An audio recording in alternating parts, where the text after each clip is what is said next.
Beltron do.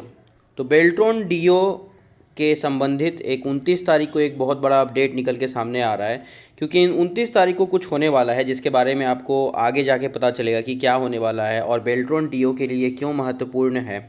और उसके बाद अगर हम देखें तो रिज़ल्ट डेट का सभी लोग बहुत ज़्यादा इंतज़ार कर रहे हैं, तो इसके बारे में भी चर्चा की जाएगी। और री एग्ज़ाम डेट, क्योंकि ये दोनों आपस में संबंधित है, तो ये दोनों बहुत ज़्यादा इंपॉर्टेंट होने वाला है।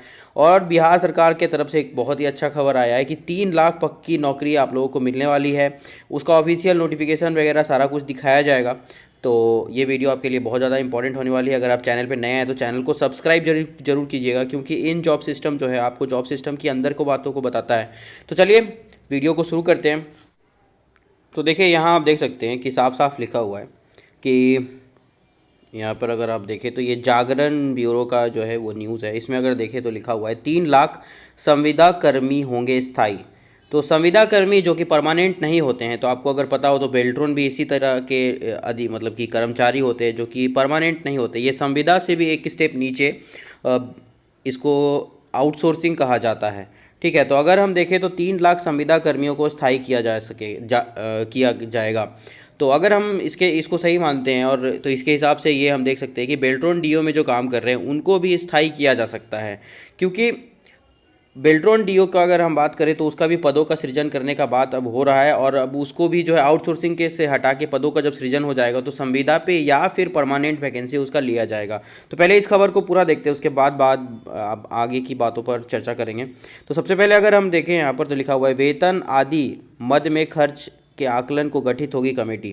तो जो भी संविदा कर्मी है जिनको परमानेंट किया जाएगा तो उनका वेतन कितना होगा उसका आकलन किया जाएगा, उसके लिए कमेटी बनाया जाएगा ताकि उनका जो सैलरी है वो डिस्कस किया जा सके। तो अब देखिए आगे का अगर हम खबर देखते हैं तो मंगलवार को का दिन जो है बहुत ही अच्छा था प्रदेशवासियों के लिए, क्योंकि सौगात में लेकर आया सरकार ने विभिन्न विभाग के 3 लाख संविदा कर्मियों को स्थायी नौकरी और पुलिस विभाग में दरोगा पदों पर महिलाओं को 35% आरक्षण देने का फैसला किया है।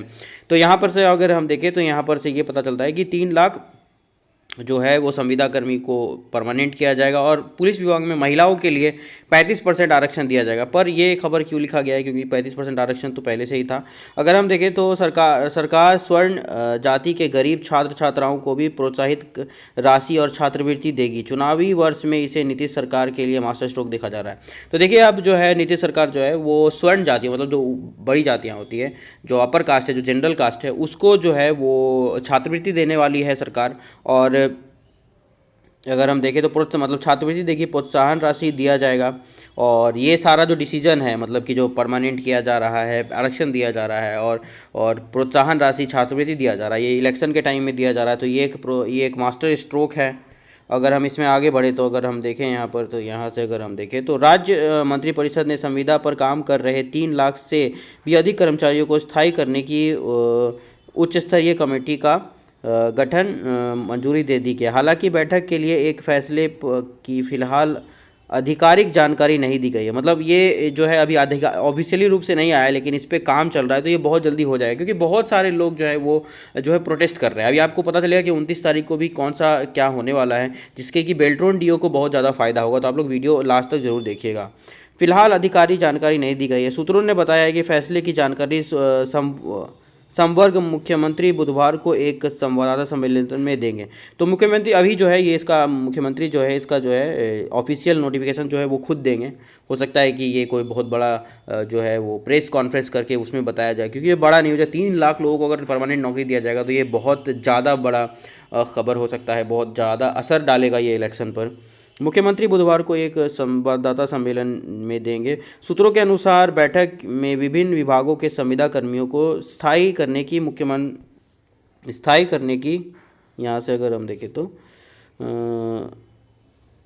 स्थायी मुख्यमंत्री सचिव की अध्यक्षता में उच्च स्तरीय कमेटी के गठन की प्रस्ताव स्वीकार किया गया है। तो मतलब जो कमेटी है वो स्वीकार हो गया है। तो अब कमेटी स्वीकार हो गया है स्थायी करने का, तो स्थायी भी उसको कर दिया जाएगा। मतलब मेन है कि वो जो सैलरी है वो डिस्कस करना है कि कितना सैलरी दिया जाएगा, क्योंकि संविदा वालों को कम पैसा दिया जाता है। सरकार के पास कम पैसा होने के कारण जो पदों की ज़रूरत होती है वो उस पर परमानेंट नौकरी ना निकाल कर उस पर वो संविदा पे ले लेती है। और कुछ जो पदों का सृजन नहीं होता है वहाँ पर तो वो आउटसोर्सिंग ही कर लेती है, तो पैसे बहुत कम देने पड़ते हैं।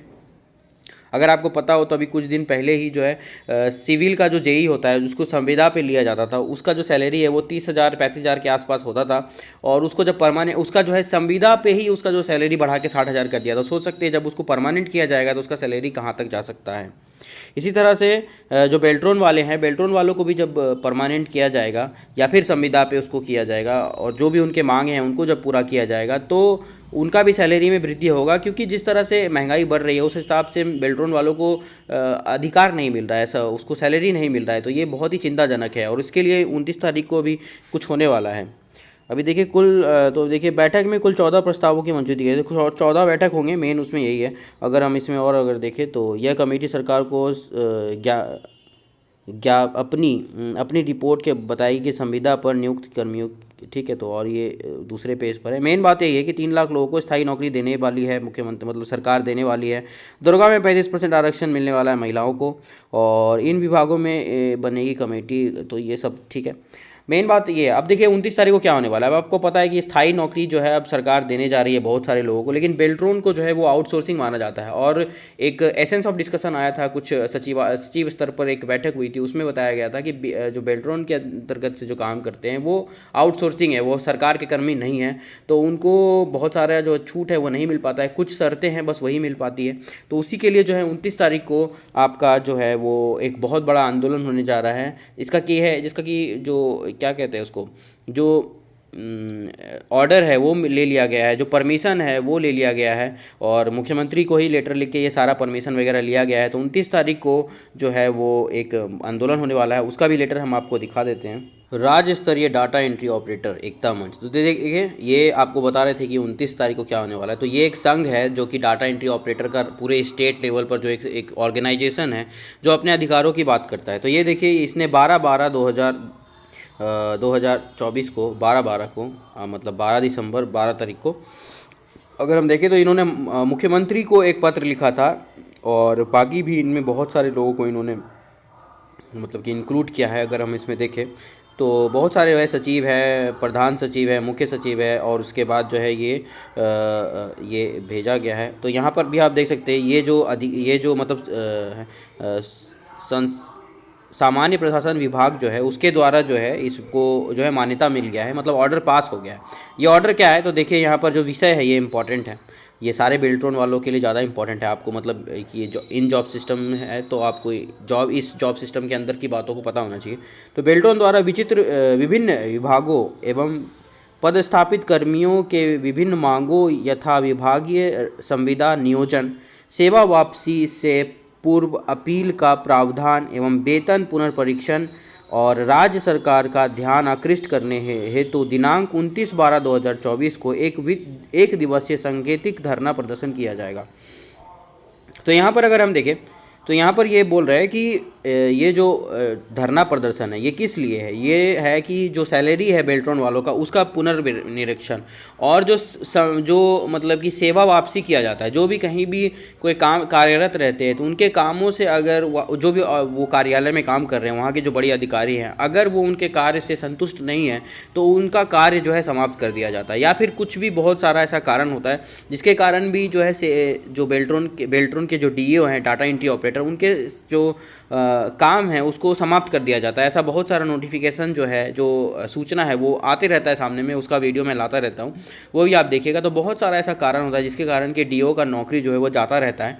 तो इसके कारण बहुत सारा ज़्यादा नुकसान होता है बेल्ट्रॉन डीओ को, क्योंकि आप ये एक मेंटल प्रेशर है ना कि आप काम कर रहे हैं और आपका जो नौकरी है वो सुरक्षित भी नहीं है। तो ये बहुत ही ख़राब लगता है कि आप कैसे किसी के जॉब को इस तरह से टर्मिनेट कर सकते हैं, उसका भी परिवार है, ये है। तो इसी को लेकर जो है ये एक आंदोलन होने वाला है, जिसमें कि आप देख सकते हैं कि विभाग मतलब कि नियोजन का जो है, जो आप जिस भी आधार पर कोई अगर अनैतिक कार्य करता है तो उसको जो हटाया जाता है तो वो तो समझ में आता है कि उसने कोई अनैतिक कार्य किया है, बहुत दिन तक अब्सेंट रह गया है, पर किसी का कार्य संतुष्टि कर पूर्ण नहीं है। तो आपने एग्जामिनेशन लिया था, आपने उसका प्रॉपर टाइपिंग वगैरह सब कुछ लिया था, उसने सारा एग्जामिनेशन देकर वो काम करने के लिए गया है, उसके बाद भी अगर आप उसको निकालते हैं तो ये अच्छी बात नहीं है। अगर कोई आप किसी के कार्यों से संतुष्ट नहीं है तो उसको आप ट्रेनिंग प्रोवाइड कर सकते हैं, ठीक है। तो इसमें आगे हम देखते हैं कि क्या लिखा हुआ है।